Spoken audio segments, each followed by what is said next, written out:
Acorda todas as noites entre as 3 e as 4 da manhã, olha para o relógio e suspira, pensando que é apenas culpa de uma bexiga fraca ou que a idade é mesmo assim. Quero dizer-lhe de forma muito clara, não, a culpa não é do seu bilhete de identidade. O seu corpo está, na verdade, a emitir um sinal de alarme, a gritar por socorro na calada da noite. E hoje eu vou mostrar-lhe exatamente como desligar esse alarme e recuperar o seu descanso profundo. Muito provavelmente está a cometer um erro grave todas as noites. Um verdadeiro veneno silencioso na sua rotina diária. Um hábito tão enraizado que o faz sem sequer perceber o mal que está a causar a si mesmo. Sou o Dr. Manuel Pinto Coelho. E ao longo de mais de 40 anos de prática clínica em Portugal, já ajudei milhares de pacientes seniores a recuperarem a saúde e a vitalidade sem ficarem reféns de dezenas de comprimidos. Peço-lhe que preste muita atenção e veja este vídeo rigorosamente até ao fim, porque a razão número 4 que vou partilhar consigo é a mais perigosa, a mais inesperada e aquela que lhe pode salvar a vida. Lembro-me perfeitamente de um paciente meu, um homem trabalhador do nosso Alentejo. Nas noites mais frias e úmidas do nosso inverno, ele tinha o hábito sagrado de jantar tarde, comendo a sua carne de porco acompanhada daquele copo de vinho tinto que muitos de nós prezamos, achando que isso o aquecia e o ajudava a adormecer. A verdade, ele acordava invariavelmente às 3 da manhã, ofegante, com o coração aos saltos e banhado em suor, sem saber que o seu estilo de vida o estava a empurrar para o abismo. Temos de ser frontais.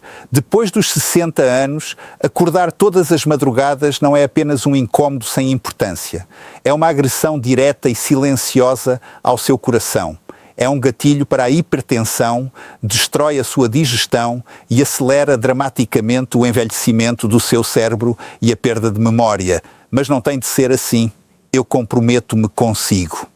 Depois de assistir a este vídeo na íntegra, vai saber exatamente quais são os erros fatais que tem de evitar a partir de hoje e o que deve fazer para voltar a ter um sono contínuo e reparador, usando soluções simples, baratas e baseadas na ciência que provavelmente até já tem na sua cozinha. Então vamos começar entendendo primeiro por que razão o seu próprio organismo decide atacá-lo e acordá-lo de forma tão abrupta à meio da noite. Acha mesmo que acordar a meio da noite, com os olhos cravados no teto e o relógio a marcar implacavelmente às 3 da manhã, é o seu corpo a dizer que está simplesmente a ficar velho? A verdade nua e crua é que o seu organismo não está envelhecido. Está faminto e a entrar em pânico absoluto. Lembro-me muito bem da Dona Maria, uma paciente de 65 anos, muito cuidadosa com a sua linha. Ela tinha o hábito de jantar rigorosamente às 7 da tarde. Comia apenas uma sopa rala e uma peça de fruta, com muito medo de engordar. E todas as noites, sem exceção, acordava às 3 da manhã com uma angústia no peito. Ela culpava a idade, mas o erro era fisiológico. Quando envelhecemos, a nossa capacidade de armazenar energia muda. Se você janta muito pouco ou muito cedo, por volta das 3 da manhã, o seu fígado esgota completamente as reservas de glicose no sangue. O seu cérebro detecta essa queda abrupta, a que chamamos hipoglicemia noturna, e interpreta isso como uma ameaça à vida. Como mecanismo de defesa, ele dispara uma enorme descarga de adrenalina e cortisol, as hormonas do stress. Estas hormonas forçam o fígado a libertar açúcar. Mas o preço a pagar é terrível. O seu corpo entra em estado de alerta máximo e você acorda sobressaltado sem conseguir voltar a dormir. Costuma jantar muito cedo e apenas uma sopa rala por medo da balança? Deixe o seu comentário abaixo para podermos conversar sobre isso. Mas a fome oculta não é o único vilão nesta história. Há algo mais na nossa mesa. E o ponto final desta nossa conversa é o mais importante para a sua saúde. Por isso, não saia de onde está. O que quase ninguém sabe é que aquele inocente copo de vinho tinto à noite que parece tão reconfortante pode estar literalmente a cozinhar o seu fígado enquanto você dorme. O vinho é um tesouro nacional, claro, mas na hora errada é um veneno silencioso para o seu descanso. Tenho na memória o Sr. Joaquim, um septuagenário vigoroso do nosso Alentejo que se orgulhava de comer a sua carne de porco acompanhada de 2 copos de vinho tinto ao jantar, lá para as 8h30 da noite. Invariavelmente, ele acordava a suar em bica a meio da noite. A explicação científica para isto é fascinante e implacável. Entre as 2 e as 4 da manhã, o nosso fígado atinge o seu pico de atividade. É a hora de fazer as limpezas profundas, de desintoxicar o sangue. Quando você sobrecarrega o seu corpo com álcool e refeições pesadas ricas em gordura, o fígado tem de trabalhar em excesso. Esse esforço hercúleo gera calor interno e desencadeia processos inflamatórios. O resultado? Você acorda com calores inexplicáveis a transpirar e muitas vezes acompanhado de uma azia terrível, um refluxo ácido que sobe pela garganta e destrói por completo a sua capacidade de relaxar. Consegue dispensar o copo de vinho ao jantar? Ou é uma tradição intocável? Seja sincero e partilhe nos comentários.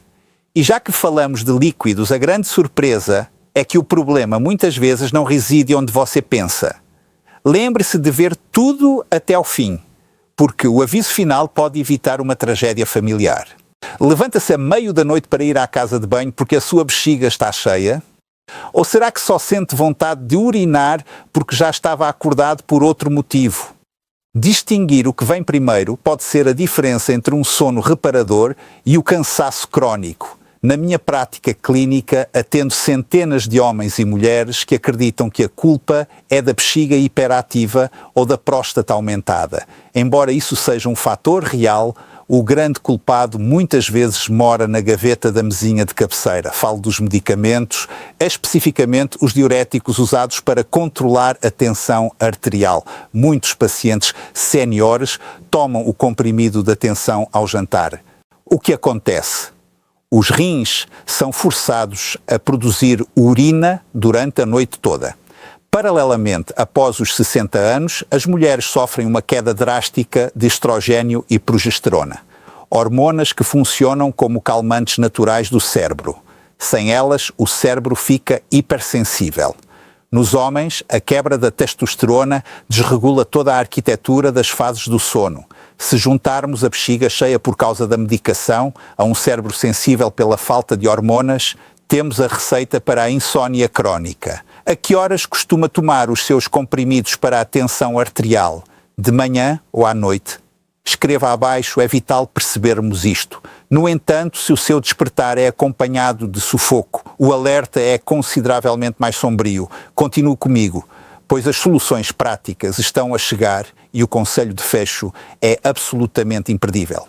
Se o seu parceiro ou parceira costuma queixar-se de que você ressona de forma ensurdecedora e, pior ainda, se esse ressonar é interrompido por um silêncio sepulcral de 10 ou 20 segundos, seguido de um suspiro desesperado por ar, você está a brincar com o perigo de um acidente vascular cerebral. No nosso clima português, especialmente nos invernos úmidos e frios das zonas litorais e do norte, as vias respiratórias sofrem bastante. Tive um paciente que desvalorizou o seu ressonar durante anos, achando que era sinal de sono pesado, até que um dia deu entrada nas urgências à beira de um enfarte. O que se passa no seu corpo maduro é a apneia do sono, as paredes da sua garganta relaxam demasiado e fecham-se.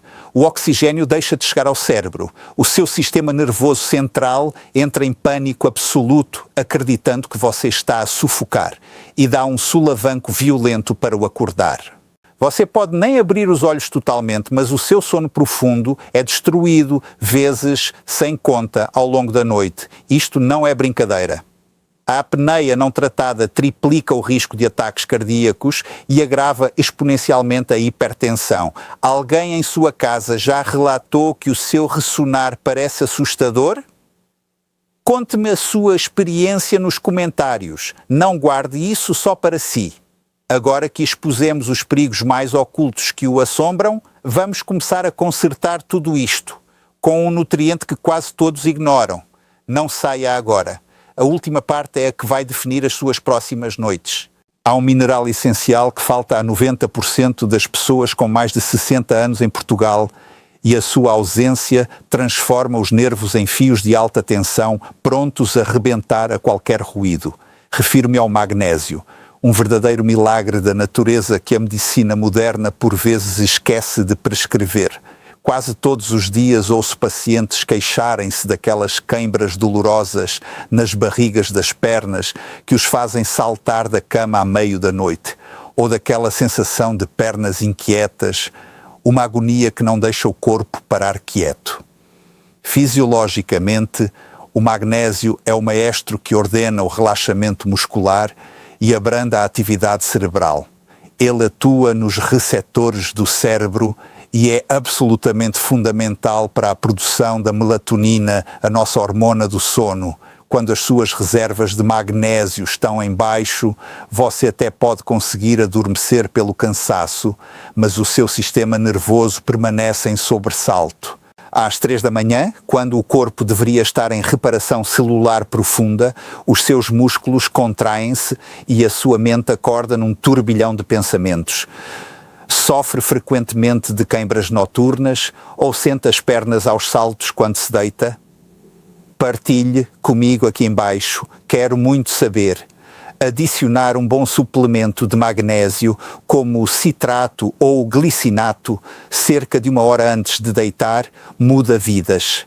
Mas tomar magnésio não adianta de nada se você continuar a errar de forma grosseira na sua última refeição. Fique muito atento. Porque o passo final é onde a maioria das pessoas arruína a sua saúde de forma irreparável. Ficar a pão e água à noite é um erro terrível que dispara o cortisol, como já vimos. Mas devorar um belo prato de rojões ou um ensopado pesado às 9 da noite é assinar uma sentença de morte para o seu descanso. A nossa riquíssima gastronomia tem de ser adaptada ao nosso relógio biológico. O que recomendo sempre aos meus pacientes não é passar fome, mas sim estruturar de forma inteligente o combustível que dão ao corpo. O segredo fisiológico para não ter picos de açúcar, nem quedas abruptas que ativam a adrenalina durante a noite, é incluir o que chamamos de hidratos de carbono de absorção lenta. Um jantar ideal para quem já passou as 6 décadas de vida deve acontecer pelo menos 2 a 3 horas antes de deitar. Deve conter proteínas leves, como um peixe branco cozido ou peito de frango, e uma fonte de energia sustentável, como um pouco de arroz integral, batata doce ou até aveia. Isto vai garantir que a libertação de glicose para o seu sangue seja feita gota a gota durante as preciosas horas da madrugada, mantendo o seu cérebro calmo e saciado, sem acionar as sirenes de alarme. O que é que você comeu ao jantar ontem à noite? Escreva nos comentários para podermos perceber onde está o erro. E é exatamente aqui, na simplicidade da comida e do afeto, que entra um segredo antigo das nossas avós, plenamente apoiado pela ciência médica de ponta. Continuo a lembrar-lhe, o aviso final deste vídeo é inegociável para quem preza a sua própria vida. Esqueça por momentos as soluções milagrosas e os medicamentos caros que o deixam letárgico no dia seguinte. A verdadeira poção mágica para dormir como um bebê já borbulhava nas panelas das nossas aldeias há largas dezenas de anos. Há uma sabedoria profunda na velha tradição portuguesa de comer uma boa sopa de legumes ao final do dia. Ensino sempre os meus pacientes séniores a regressarem a esta prática humilde, mas clinicamente infalível. Uma sopa quente e passada é extremamente fácil de digerir. Ela não obriga o seu estômago e intestinos a trabalharem em horas extraordinárias. Evita o refluxo que queima o esófago e aquece o centro do nosso corpo, o que sinaliza ao cérebro que é hora de recolhimento. Para coroar esta refeição perfeita, nada bate uma infusão das ervas que crescem nos nossos quintais. Um bom chá de cidreira ou de camomila, bebido morno, tem compostos ativos que se ligam diretamente aos mesmos receptores no cérebro que os calmantes de farmácia utilizam. Mas fazem-no de forma natural, sem toxicidade e sem viciar o seu sistema nervoso. Qual é o seu chá de eleição para relaxar antes de ir para a cama? É a cidreira, a tília, a Lúcia Lima? Diga-me tudo aí nos comentários. Esta pequena e afetuosa rotina noturna faz maravilhas absolutas pela sua longevidade. Contudo, preciso agora de lhe dar o alerta mais sério, grave e urgente de toda esta nossa longa conversa de hoje.